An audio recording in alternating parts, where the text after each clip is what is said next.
Prajurit merupakan sebahagian dari masyarakat kita. Perang atau aman, mereka tetap menaburkan jasa. Di Kelantan, pejuang kita dari Batalion ke-7 Askar Melayu Diraja mengangkat anak, lelaki dan perempuan dari bahagian Ulu Kelantan untuk bercuti bersama-sama mereka di Kota Baru.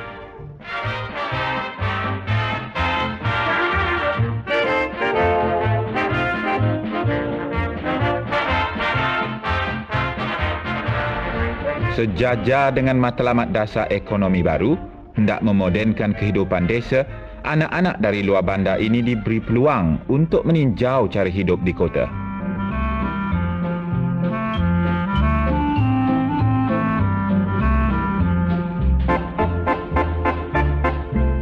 Di dalam kemah, mereka ditempatkan di bangunan khas. Datang dari kampung-kampung yang berasingan, di sini mereka sempat mempelajari dan mengamalkan sendiri cara bergaul dan hidup teratur mengikut prinsip-prinsip rukun negara.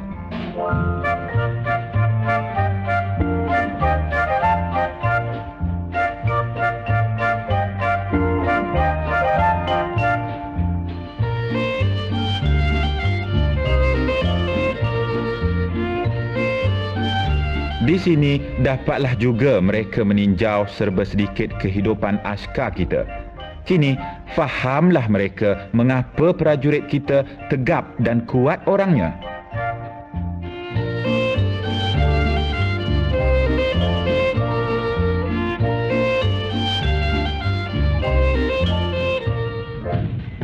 Satu perbarisan khas diadakan untuk mereka. Dari perbarisan ini, dapatlah mereka bayangkan betapa besarnya susunan tentera kita dari pelatun membawa ke batalion, dari batalion hingga ke tumbukan. Pakaian celuring ini untuk mengelirukan musuh dan melindungkan askar kita di tengah-tengah pohon dan rimbun keadaan alam kita.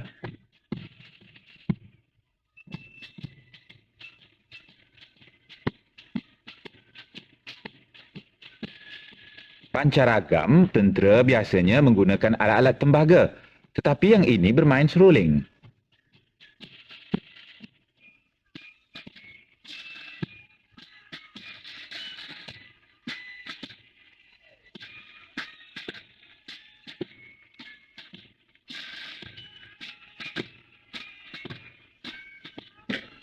Lieutenant Colonel Mustafa bin Awang, pegawai pemerintah batalion, membalas tabik.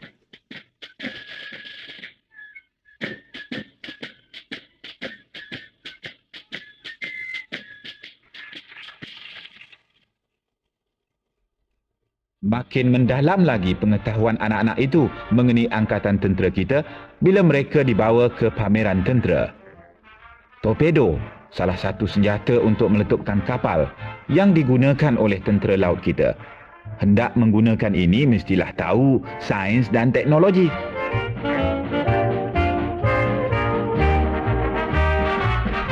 Berbagai jenis pakaian seragam Angkatan Tentera Malaysia, Askar Melayu Diraja, pasukan peninjau, tentera laut diraja dan lain-lain pasukan.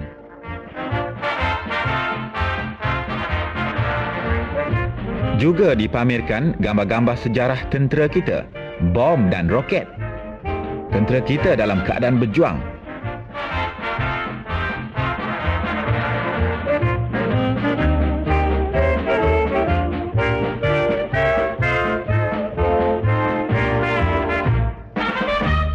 Di antara meriam-meriam yang dipertunjukkan ialah meriam penangkis kapal terbang.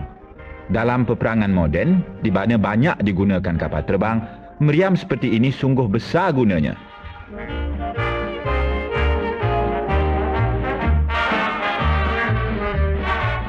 Bertuah betul anak-anak yang dapat masuk ke dalam kereta perisai jenis Ferret ini.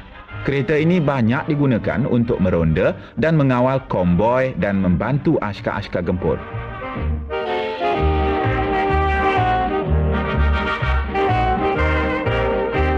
Kalau tengok baik-baik, tebal besi perisai kereta ni, peluru biasa tak load. Kapal terbang ini ialah jenis Provost yang digunakan untuk melatih juruterbang kita yang baru mula-mula hendak terbang. Hari ini dengan adanya pesawat jet, juruterbang kita menjalankan latihan yang sangat rumit, memerlukan kepandaian dalam ilmu hisap dan sains.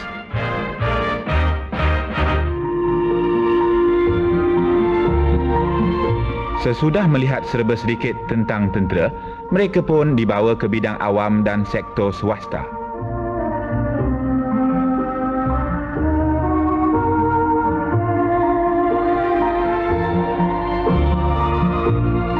Di antara bidang awam yang dilawati mereka ialah Hospital Umum di Kota Baru.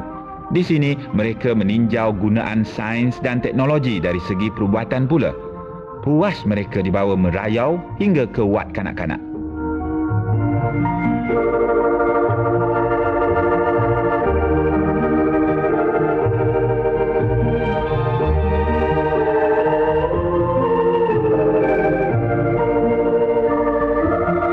Di sektor swasta pula, mereka dibawa ke perusahaan batik dan songket, perusahaan Kelantan yang terkenal.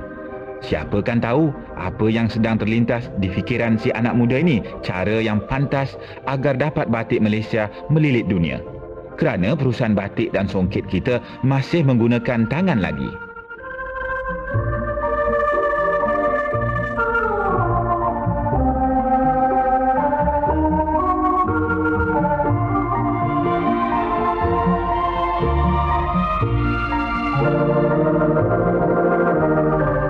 Dari kapas menjadi benang, dari benang menjadi kain, songket Kelantan untuk dikenang tak ada tolok bandingan dengan yang lain.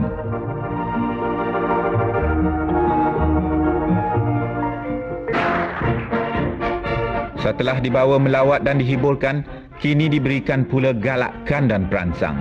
Major Jeneral Osman bin Ibrahim, Panglima Pemerintah Ketumbukan II, menasihatkan supaya berpegang teguh kepada rukun negara, supaya hidup berjasa, mulia dan berbahagia.